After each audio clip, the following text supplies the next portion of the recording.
listening to the Fantasy Alarm MLB DFS podcast with hosts John Impemba and James Grande.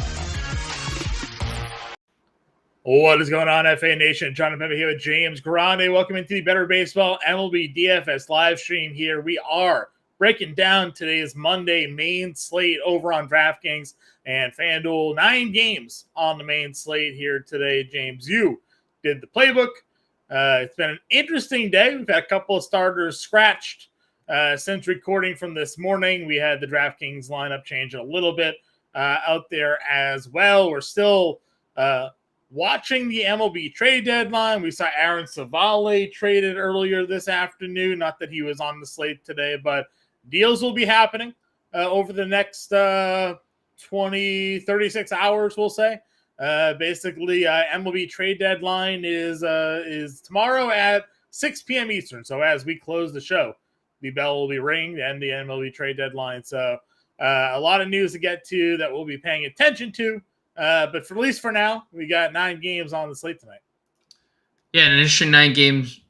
As you mentioned, couple starters scratched. Could be more based on who and who isn't traded.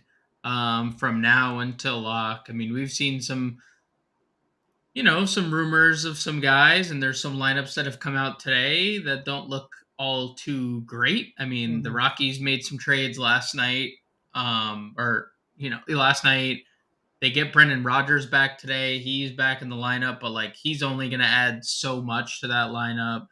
The Nationals are 2 people that are a team that's looking to trade a bunch of people. Their lineup kind of looks tonight. So there's a lot of interesting things going around Major League Baseball this evening, and I'm ready to get into it. Yeah, 100%. Before we do that, though, let's talk a little bit about real-time fantasy sports here, James. Shout out to rtsports.com. Go to rtsports.com/alarm. Promo code ALARM23. New users will get a 100% deposit match up to $200 when they use promo code ALARM23 there. They have DFS Pick'em contests. They have Fantasy Football Best Ball and Fantasy Football Seasonal Championships going on right now. Howard Bender gave out his RT Sports DFS Pick'em plays earlier today. But how about you and I take a dive into what they got going on with the slate? And we'll break it down right now.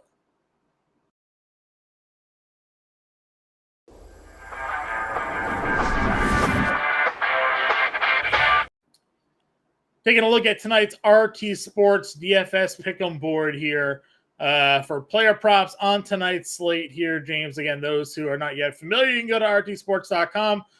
They have DFS Pick'em games where you can pick player projections, go more or less on those projections, and give yourself an opportunity to win as much as 40x your wager. James, looking at tonight's slate, where do you want to kick it off? Yeah, so I want to go to Milwaukee, Washington, and I'm going to go Alex Call less than half a hit tonight to start off the play here. Look, he's been kind of very bad of late, and against righties specifically this year, he's been bad in general. 090 ISO, 259 WOBA against right-handed pitching. Now he has to face Corbin Burns, who comes in is one of the league's hottest pitchers on the slate or in the league in general. 6 straight quality starts, has had a lot of strikeout upside, and Alex Call just hitting 170 over his last 10 games overall. So Alex Call less than half a hit tonight. Yeah, I think that's a good one. Again, it's a really tough matchup for it there to go ahead and target. I liked the Rays props earlier today, when it was Domingo Germán, but has that changed for you at all with Brito now on the mound? So against Johnny Brito, righties have had a lot of success. And now I shouldn't say lefties haven't, but righties have had more success. 6 of his 8 home runs have come against righties. 239 ISO to right-handed bats. So I prefer the righties in this spot. So it wouldn't scare me off using I was looking at Wander more than half a run tonight is where I was looking. He's a guy that can get on base. He can steal second. I like Tampa Bay here in Yankee Stadium in this spot, so I was looking at Wander more than half a run tonight. Yeah, I don't dislike it. He's just been really bad. Now has he been better like in a really small sample? Yeah. Last 3 games, he has 4 runs scored. Right. So like he's been really bad. He hadn't scored a run before those last 3 games since July 15th. I think this is a spot where they start heating up. This was a matchup I liked with Herman. Now that it's Brito, I'm still in on Wander Franco more than half on. If you're not in on it though, that's fine. We're here for the debate. Where if is there a different play that you are keying in on? Maybe going over to Coors Field tonight. No, I'm not against it. I'm just saying like I'm just offering like there is light at the end of the tunnel recently. Like 4 runs his last 3 games. He has definitely been more Wander than he had been. Okay. Well, that's where I'm kind of keying in on. Is there another play for you tonight? Anything else that you're liking? Nope. I look. We can obviously go to Coors, right? Gary Sanchez has been great. Tatis's fantasy points are less than Gary Sanchez at 8, and he's been good against lefties all year. Those would probably be the first 2 spots I'd go to. Xander, if you want, he's heating up as well. So Tatis fantasy point. You don't often see this over here on Real Time Fantasy Sports. Tatis 2.5. See, this is where I think we talk about sometimes there's something you could take advantage of. 2.5 total bases, but 8 fantasy points only, right? Like if you're taking the over on total bases, he's getting 8 fantasy. Like in one at bat, he's probably getting the 8 fantasy points. So, if I were to pick something from Coors, it would be more than 8. Okay. The only other one I'm going to throw out there, and this could be a tough matchup, but Matt Olson's at 5.5 fantasy score. Now, obviously, it's not Griffin Canning anymore. It's Chase Silseth, who had 10 strikeouts in his most recent outing against the Yankees.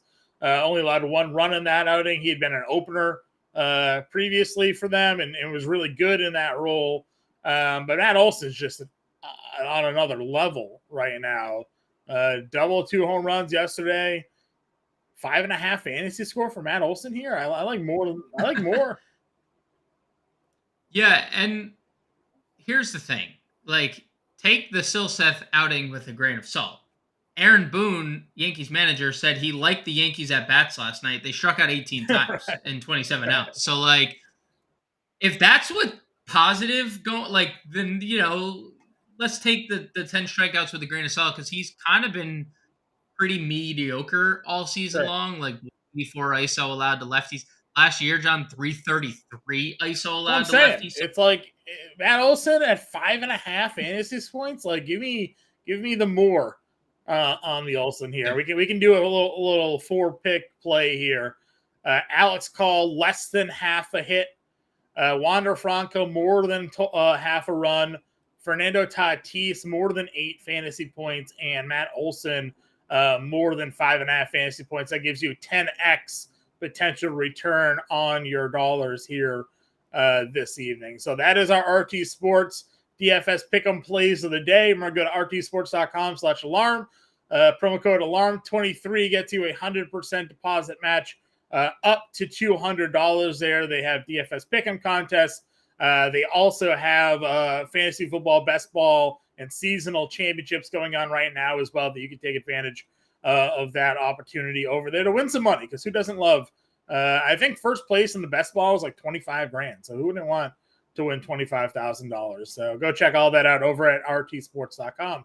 That said, let's turn our attention now over to the DraftKings main slate here, looking at the 9 games on the board here tonight. Going over to Vegas totals. Anything sticking out tonight for you, James? I mean, look, Coors Field is obviously the first place we're going to look, and there is weather there for what it's worth. That is the one game on tonight's slate that we need to worry about in terms of weather. But that game opened at 12. It's at 11.5 pretty much across the industry. I think that's very intriguing. 10 implied runs in Atlanta, LA has stayed consistent even with the Silseth news Atlanta has one of the best implied totals on the board. 9 implied runs now that Domingo Germán is not pitching. That has risen half a run, has been bet up half a run. And then the slate low is Boston, Seattle, which I think is a whole discussion on itself. We didn't have the news that Pivetta was going to start last night, John, and then we heard early that Pivetta was going to start. And he's very popular. Not even like long relief, like start. Yeah. Starting the game. And you alluded to it yesterday that the Boston went through a lot of members of their bullpen just given the extra inning game yesterday. So really interesting 7.5 implied total. And 7.5, heavy lean on the under 7.5 too in most sports books. So something interesting there. That's the interesting part of Las Vegas. All right.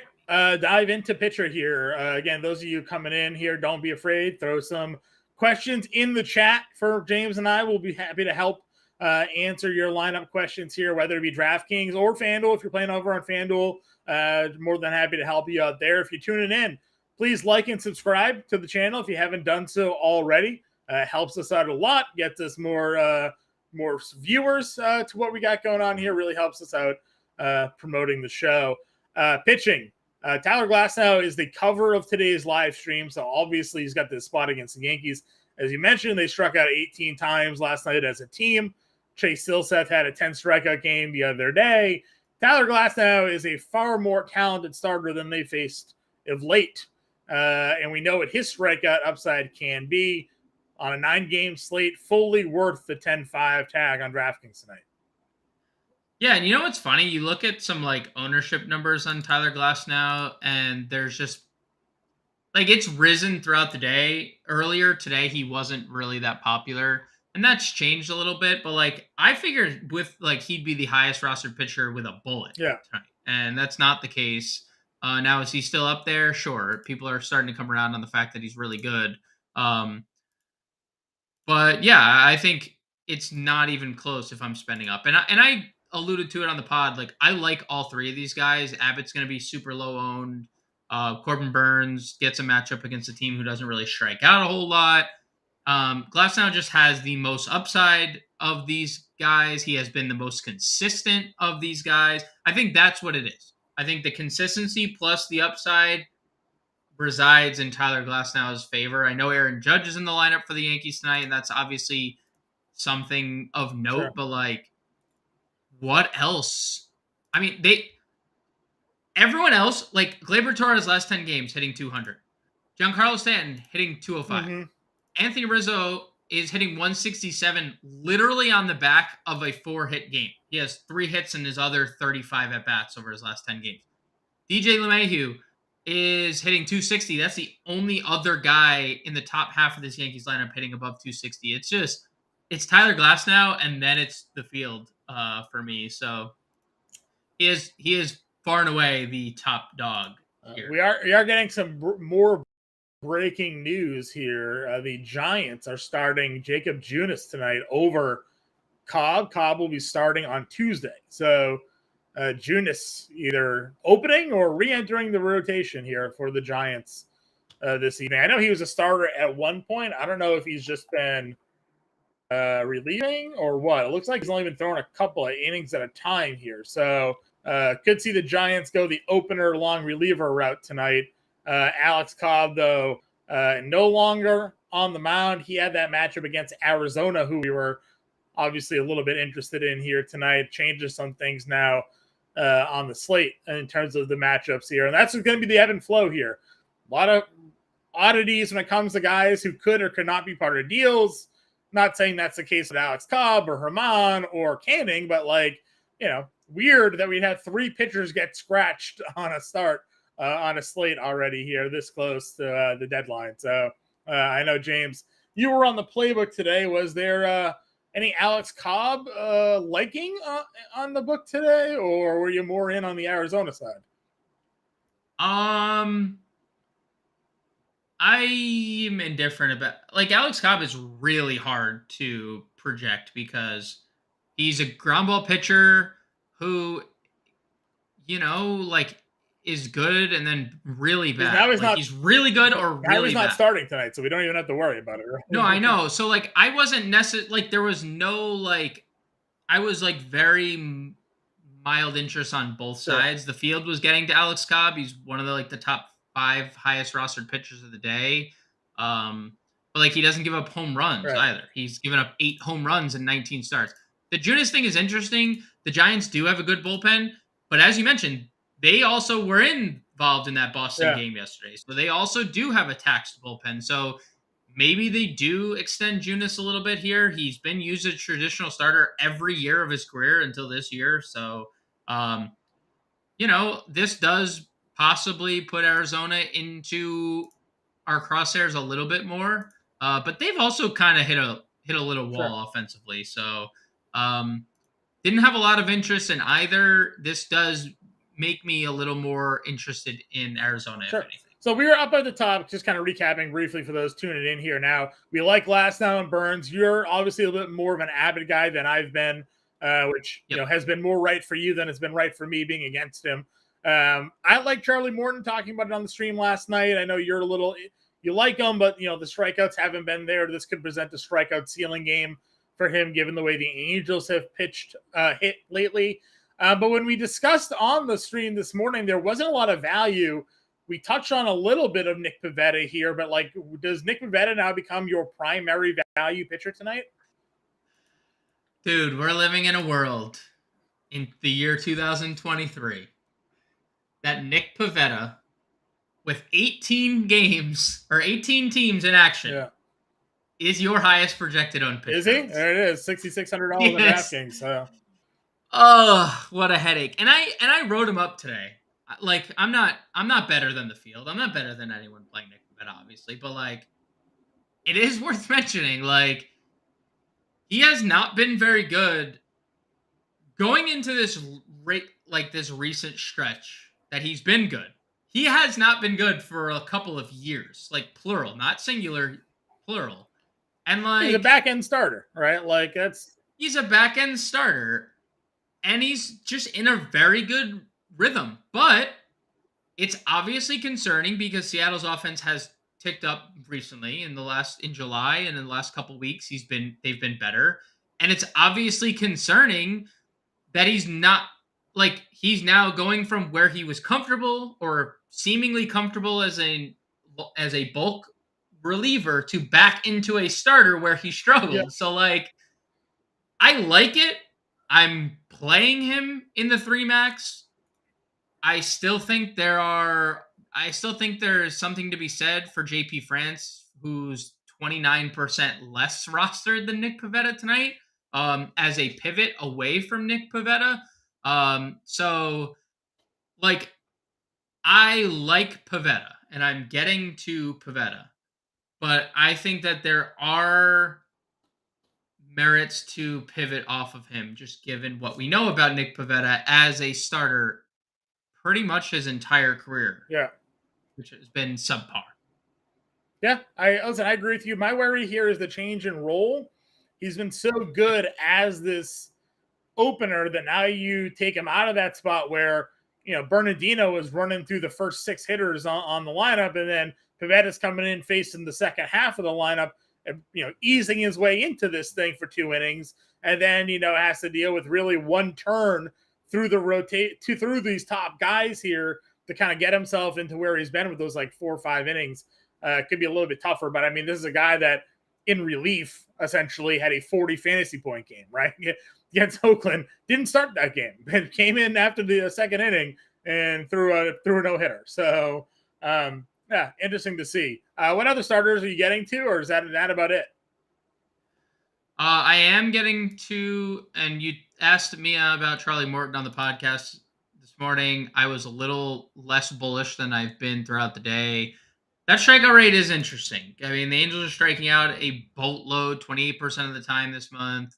I know they did add Grishik and CJ Cron. Both are, in action tonight. Right. CJ Cron hitting 3rd, Randall Grishik hitting 7th, just to give the Angels a little depth. And we saw what happened to Taylor Ward. He's now out for the year, or at least until the postseason at the earliest. but they're striking out a lot. And CJ Cron and Grishik aren't going to improve that a whole bunch. So Charlie Morton's interesting, and the field's getting to him. I do have some interest in getting to JP France, and I do think the Cleveland strikeout rate is a little bit concerning because they don't have one. Mhm. Like, they don't strike out. It's like getting better as the season has progressed and better for them, which is insane. But like, where France struggles is righties, right? He struggled against right-handed bats all year long. That's the one specific thing they struggle with. The Guardians are playing two righties tonight. They have 7 lefties, 2 righties, and again, reverse splits have been the name of the game for JP France. Lefties have an 061 ISO and a 277 WOBA Right. against him. Those are horrible numbers. He has a higher strikeout rate against lefties this year. And look at the lefties. I mean, other than Jose Ramirez and Josh Naylor, the rest of the lineup is ice cold. Bo Naylor's been okay. Andres Jimenez is hitting second. He's been horrible of late. Stephen Kwan's been okay, but he presents like no like power threat. Like, I like JP France quite a bit tonight as a pivot off of Nick Pivetta. Okay. Moving on over to the catcher position here. Again, if you guys are tuning in, you have any questions, feel free to get them in chat. James and I are more than happy to help break it all down for you here today. On the stream this morning, I was all in on Adley. Again, I like the lefties against Bassett. I know he's super expensive here, up at $5,000, so you're going to have to find some value to get these O's in your lineup if you're playing them against Bassett here tonight. But what other guys at the top, if any guys at the top, do you find yourself gravitating towards? I know there is value on tonight's slate that you do like as well. Yeah, I'm not. I have not gravitated to anybody. Darno is fine if you want to get there. Silseth has been equally hittable against both splits. Like, righties have a 185 ISO against him this year, so I would still play Darno, but I am not. Like, if you have the money and you wanted to, Darno or Rutschman are fine, but everything under 4K is too good to pass up for me. Yeah. Namely, I imagine you have Gary Sanchez in Coors at $3,700 here against Gomber. Jan Gomes is $3,200 in a lefty against Abbott. I know I am more in on that than you are specifically. And then we just got a Seattle lineup. Let's see. Is our guy in the lineup? He's there. He is. Oh, he's there. Okay. Murphy down there hitting 7th tonight. Tom Murphy is, what is he, 27? $2,500. So, but we like Pivetta. So, like, I guess we do sometimes use a hitter against our pitcher. Is tonight the night that you would do that to get the value on Tom Murphy that you would, or is Murphy only in your lineup if you're pivoting off of Nick Pivetta tonight? Yeah, only on a 9-game slate, only if I'm pivoting off of Pivetta. How likely are you to use Pivetta given how much you like Tom Murphy? If I'm playing, if you're on a 3-max, are you doing 2 Pivettas or 2 Murphys? I'm playing probably one of both because I think catchers. So look, Tom Murphy against right-handed pitching this year, 333 ISO, 390 WOBA. Like, I'm not afraid to use him against Pivetta.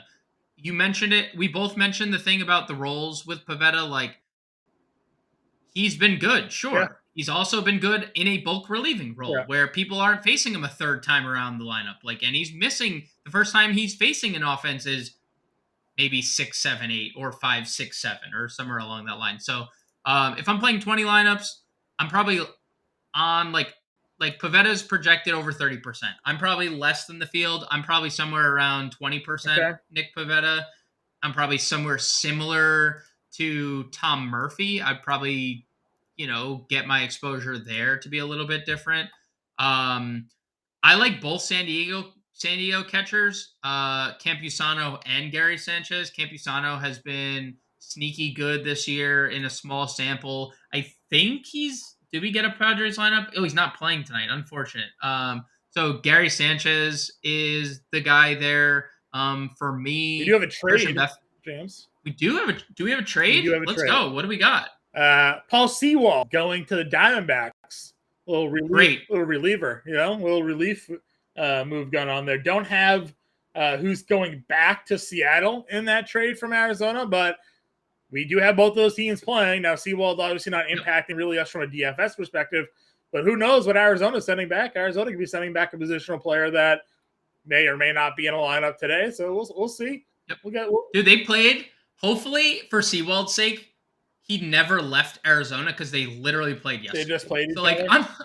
I'm hoping that they didn't force this guy to get on the plane and now has to leave. I'd be pissed. Like, yo, bros, we were in Arizona for a full series. Right. Like, you couldn't just it's not that far. It's not that far of a flight. I've done that flight before, sort of. I was in Las Vegas for a layover once, going to Seattle. They didn't have a pilot for my flight, which is weird. That happens these days. They had to fly in another pilot to get me from Las Vegas to Seattle.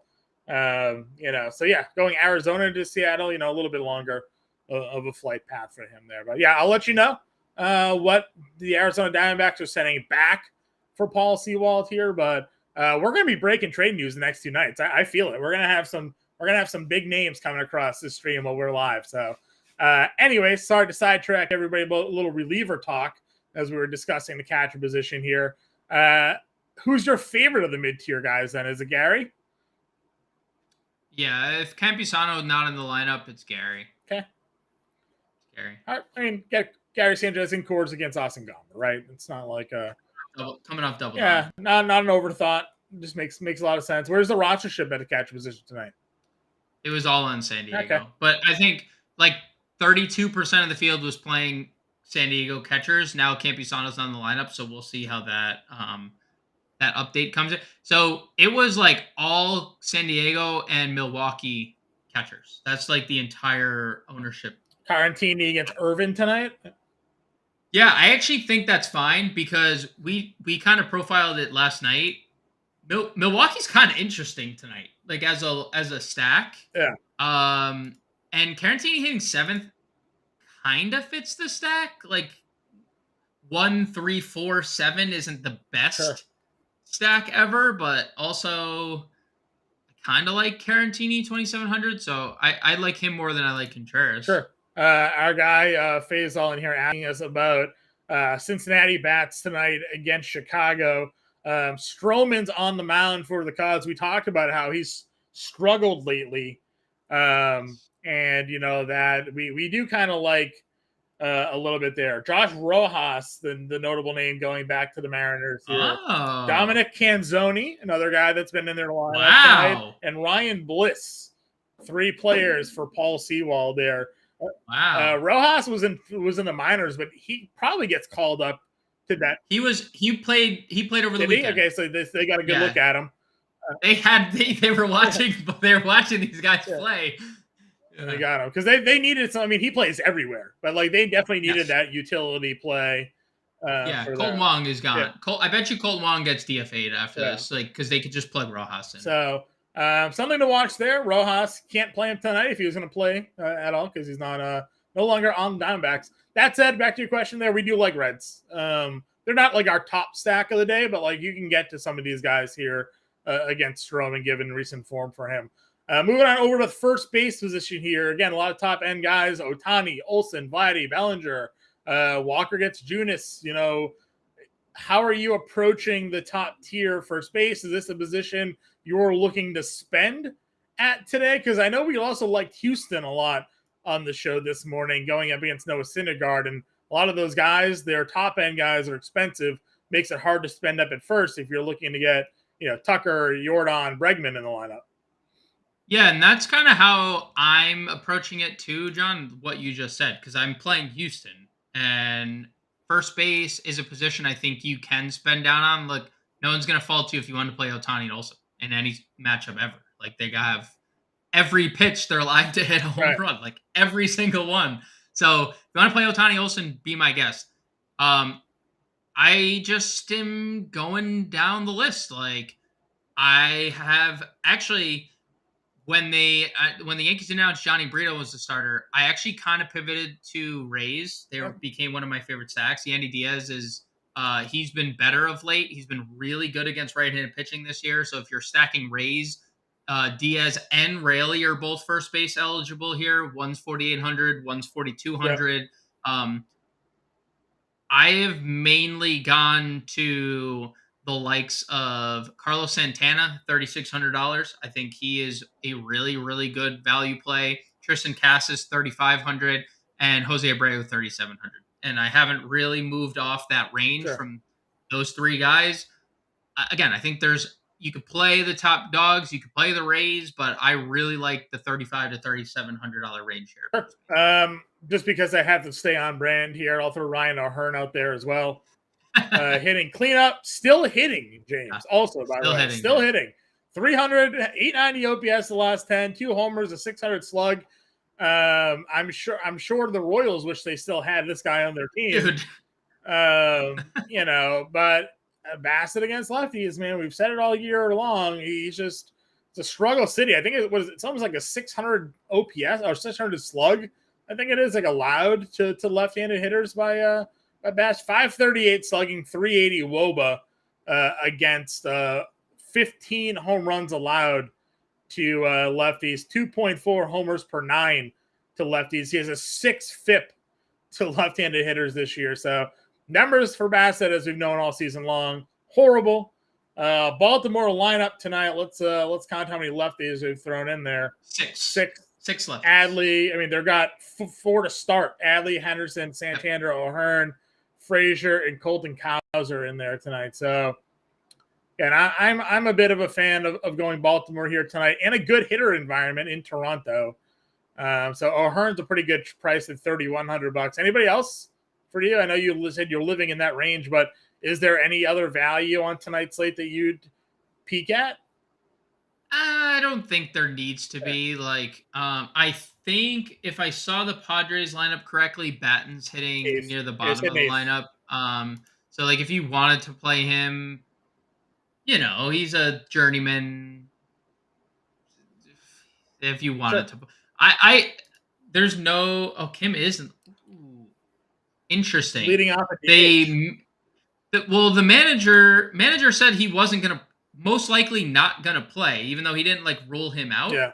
I mean that and we're gonna go to second base, but that makes everything. Yeah, he's leading off tonight. Ha-Seong Kim, a guy that we've loved against lefties, basically since he's come in the league, but he's really started to come through. Where is he down here? $4,500 leading off tonight against Austin Gomber. Right, like 433, 1,300. Yes. This isn't really a fluke. Remember when he came over from. Was it KBO, right? KBO, yeah, he was in the KBO. He was a monster hitter over there.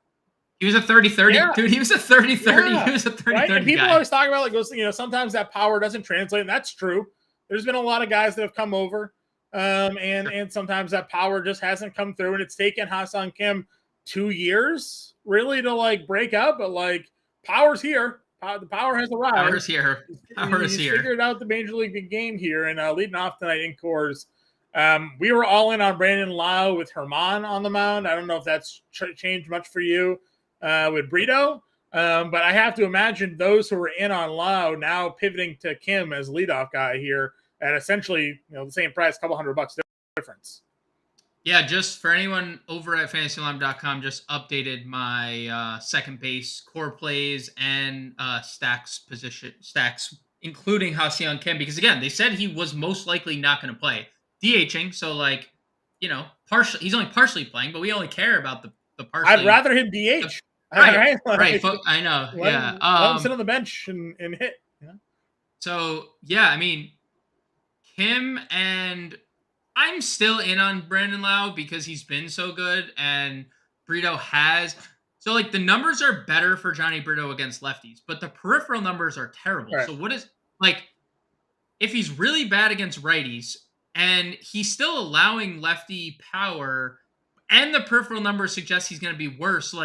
That's scary for when he pitches really bad to both sides. The Rays are going to score 20 runs at Yankee Stadium tonight. So I like Lau. I like Kim. And if you're spending all the way up, definitely Jose Altuve as well, 5,600. Altuve could get 2-3 stolen bases tonight. He hasn't been running a ton this year. He's been hurt a lot, 5 stolen bases in 36 games, but as we've profiled a lot this year, Noah Syndergaard is allowing the most stolen bases per innings pitched, basically for his career. So the man does not hold anybody on. So if you're looking to spend up, it's got to be Altuve. It's super tough to get all these Houston guys in your lineup tonight, but really great mid-tier options.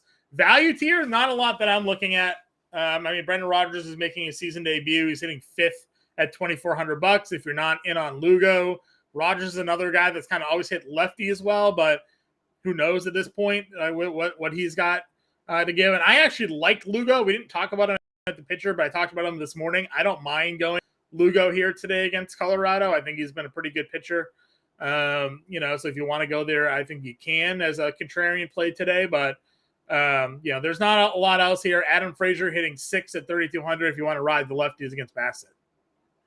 Yeah, the Lugo thing is all dependent on the weather. Because, Sure. if there's going to be concerns and if, it's always like the what if I play this game that starts 2 hours after lineup block, right? It's like, well, I'm stacked. And again, we're talking Padres offense like it's not going to matter. It might matter. The game might rain out, right? And so, I agree on the Lugo front, especially after the trade. We did the podcast, and then immediately following the podcast, They traded got infinitely worse. Yeah. Infinitely worse, right after the pod. And I do like Rodgers as my value second baseman. The field likes Rodgers as our value second baseman. And you're right. He has hit lefties significantly better throughout his career. He was also very just mediocre in his rehab assignment. He's also just a very mediocre baseball player. So I think he's mildly good. And he's going to continue to get the buff that is Coors that's Field. what it is, right? Yeah, well, you know what? As long as he's there, he's going to keep getting that buff. So I'm okay getting to Rodgers. I also think this is just a position that, you don't need to, there's really, really good mid-tier plays in Brandon Lau and Ha-Seong Kim now that he's starting. I agree. Just a shout-out to Whit Merrifield because the man is just, I don't know. Just give him a shout for being how good just unbelievable. Yeah. Unbelievable. This was 3 seasons ago with Merrifield when he was challenging for the batting. Did he win the batting title? When he won the batting title, right? Did he win? He's I don't know. I don't know what happened, but he's just really good. Frustratingly good, to be honest with you. So third base position here. Again, a lot of guys we like to spend up for.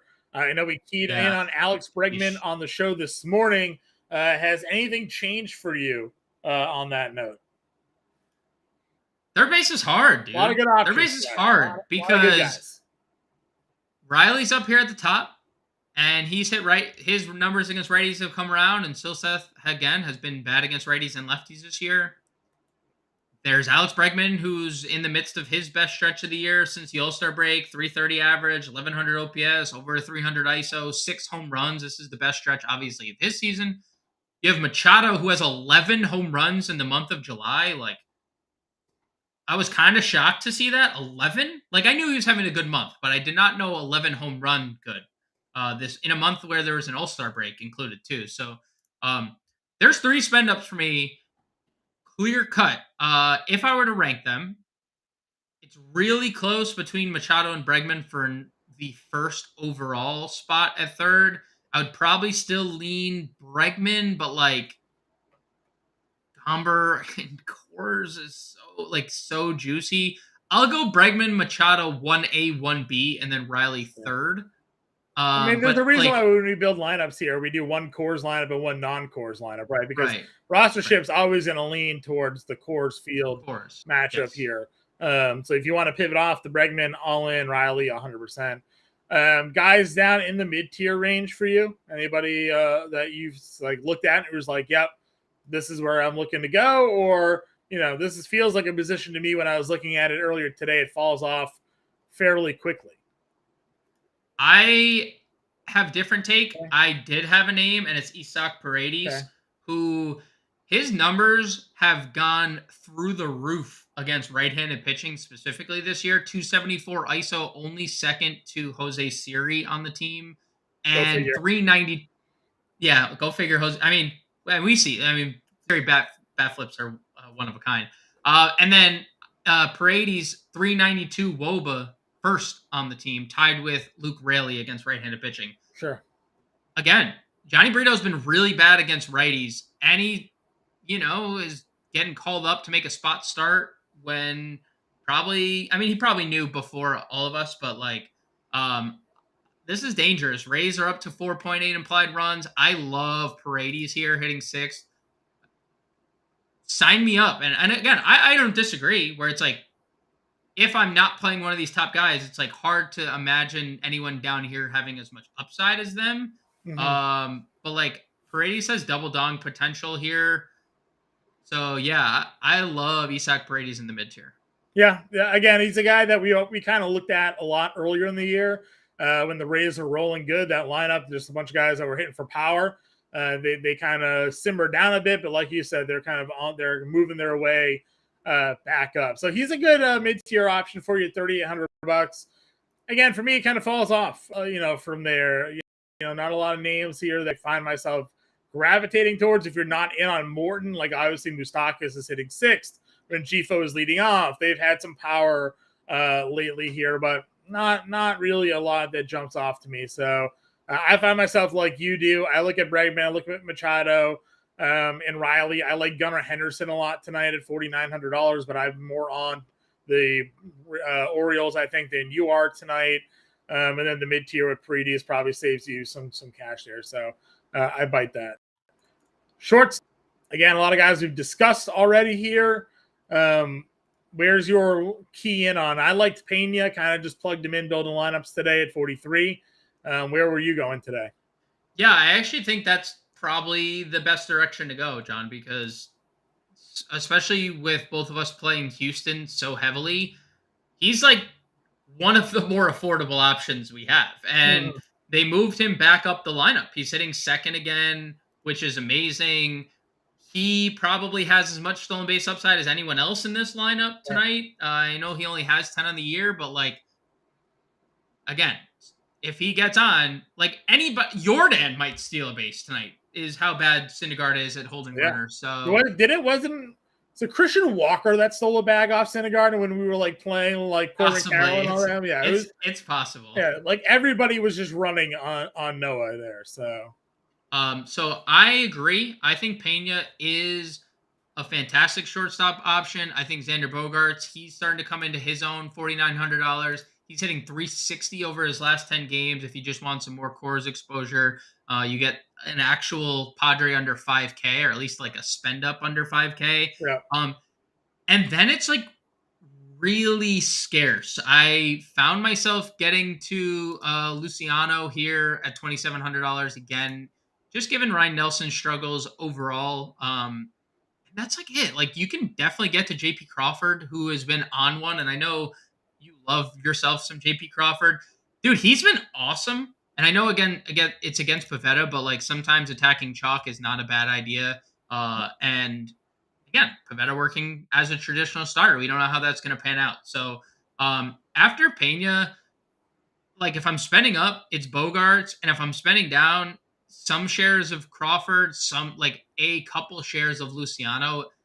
And let me tell you something, that's really it. It's not a good position tonight.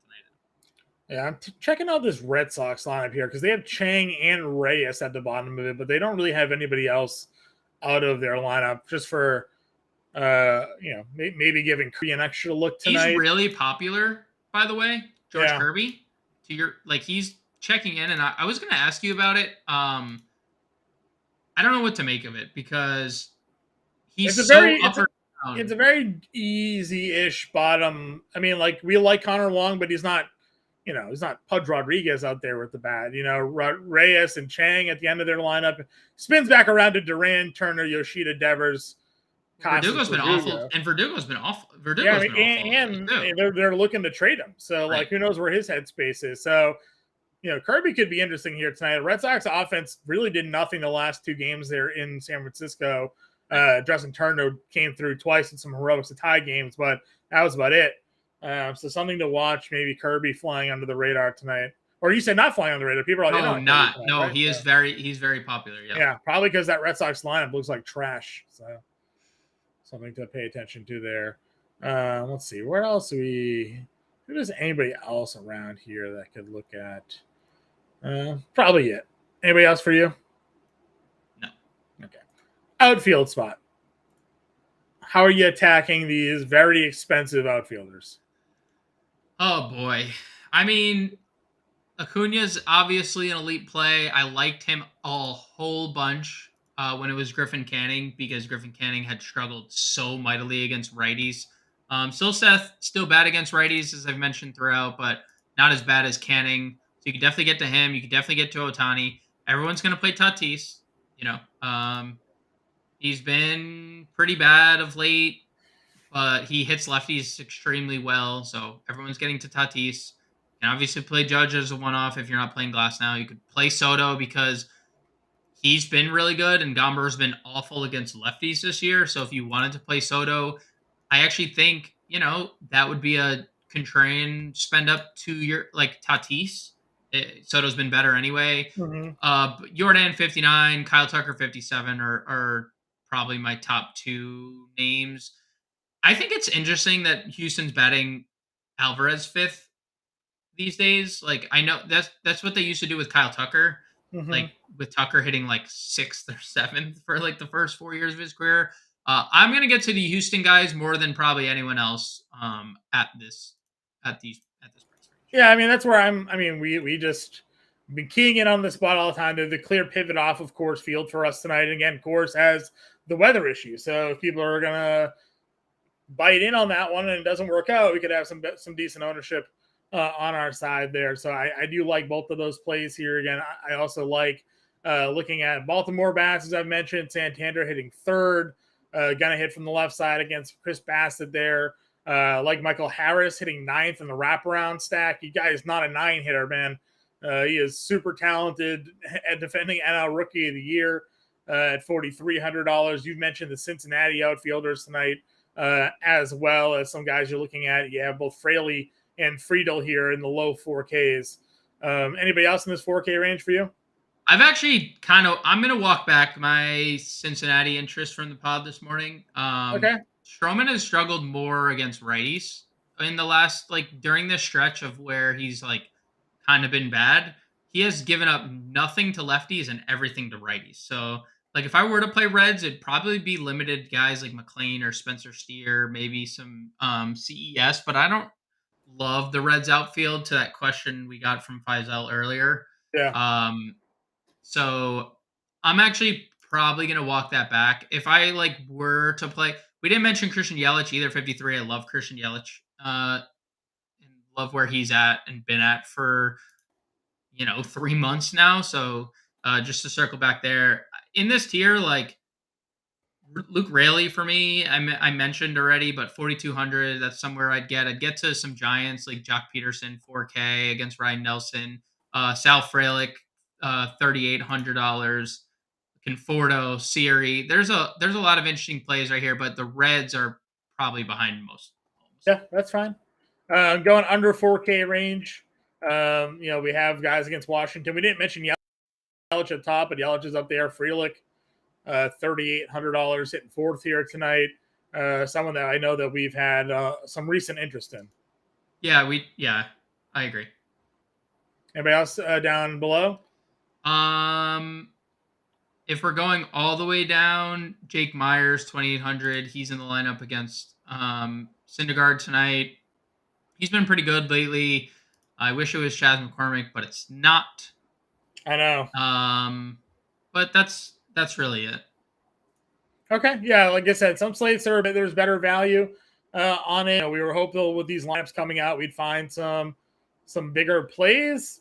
There aren't terrible guys down here, but there's not obvious difference makers like they've been in the past. So we got about 10 minutes left on the show. Anybody got questions? Feel free to throw them in chat. James and I happy to help you guys out here tonight. Why don't we get into our Grande's Gems and Impemba Imprints plays of the day, and let me got going on here for you. Top stack, I'm gonna go with Houston. My contrarian stack, I'm going to go with Tampa Bay. My home run call, I'm gonna go with Isaac Paredes at third base. Okay. Against Johnny Brito in Yankee Stadium. Value play of the night, I'm gonna go with Carlos Santana over at first base. Really like that hitting third. And star of the night, I will go with Jordan Alvarez, cover of tonight's playbook. Okay. For me, my home run call here, I'm going to go with Santander. I think he takes Bassett deep here tonight. My contrarian stack will be the O's going up against Bassett tonight. I just really am on Baltimore. Top stack going Houston. And my contrarian or my value play will be Ryan O'Hearn down there at $3,100. So I'm in on the O's here tonight. We both agree on Houston. We both do like the Coors Field stack there as well. What was your contrarian stack that you had? Tampa Bay. I like that one too. Good call there. All right, let's build some lineups here. We got time? We want to build one Coors, one non-Coors? Yep. All right, what do you want to start with? Let's do Coors, get that out of the way, and then where are we going with pitching? Probably Pavetta, Glasnow. Okay. Yeah. Who's your key plugs here? Tatis, Kim, and Machado. Tatis, Kim, Machado, and Gary. Gary provides some value. All right, we got 3,100. I guess we can throw some O's then here. O'Hearn. Other value outfielders down in the 3K range here.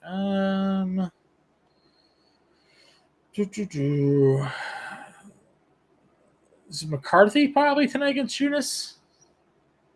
McCarthy is in the lineup. They just announced that he's hitting 7th. $3,100? Or he's hitting 6th. Yeah, that's fine. Okay. We need a shortstop and an outfielder for like 3,200 or cheaper. Did we have a straight value that you liked at shortstop here tonight? Yeah, Luciano. There he is. $2,700. $3,800 outfielder to complete the course. Sal Frelick.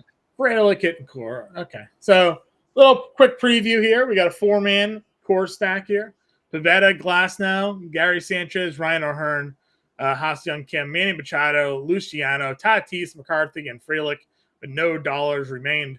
Mark, and the question, did we like Lugo versus the Colorado roster minus weather? I did. I think James came around on it as well here. It's just, can you fade? You have to worry about Coors, right? At any time, that could come back and bite you. But that lineup certainly a little bit easier to pitch against. And Lugo's been really good. So I'm in on Lugo in the mid-tier for sure today. Yeah, I think it's a really good play. We just don't know with the weather. Like if there's not an improvement on the weather, I'm hard pressed to use pitching there. But if you're, I know the contest selection you play. If you're a multi-entry guy, then I'm perfectly fine taking a shot on Seth Lugo. If you're okay with potentially just taking a 0 in a lineup, if you're playing one lineup, probably not playing Seth Lugo. Let's go ahead and then build our non-core stack. We'll just take these guys out and see what we can plug in for Easton, I would imagine, and see where we go from that range here. So, Bregman, pivot off O'Hearn to maybe like Carlos Santana at first base. Yeah. Like that. That's fine. Bregman, Tucker, Jordan. Is there a preference? Yeah, Jordan was my star of the night. So okay, Jordan, second base. Can we get let's see, Pena at short? Yeah, Pena at short. 3,300 second baseman here tonight. It would probably be Adam Frazier or Frazier. We could move off of Pavetta, see if we get Murphy down here. Yeah, I agree with that.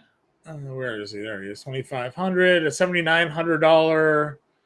Or we go. France. I was gonna say JP France, and then we have money at second. Oh, we just miss Brennan Lau. Yeah, it doesn't get us there. Let's see. 2,800. Jake Myers. Yep, there we go. A little wraparound stack for Houston.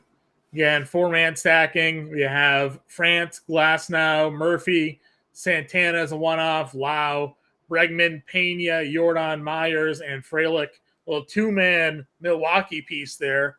I like that going up against Jake Irvin here tonight. So that's a look at tonight's DraftKings main slate. We have example lineups for non-cores and with cores. James did the playbook. If you're not yet a Fantasy Alarm member, go sign up today. fantasyalarm.com/all-pro. Get access to all of our premium content, both seasonal and DFS. Get access to our fantasy football draft guide. It comes with a 7-day free trial. So go ahead, take advantage of what we got going on over there at Fantasy Alarm today. We'll be in the premium Discord channel as well. Get access to that if you sign up for an all-pro subscription. Get in the Discord. You can talk to myself, James Grande, Howard Bender, Andrew Cooper, Dan Malin, Justin Vreeland, Dan Servadidio, the whole team in there answering your questions throughout the day, getting you ready for the MLB DFS slate or helping you out your fantasy football drafts. It's all part of what we got going on here over at Fantasy Alarm. So James and I will be back tomorrow. If you have any questions,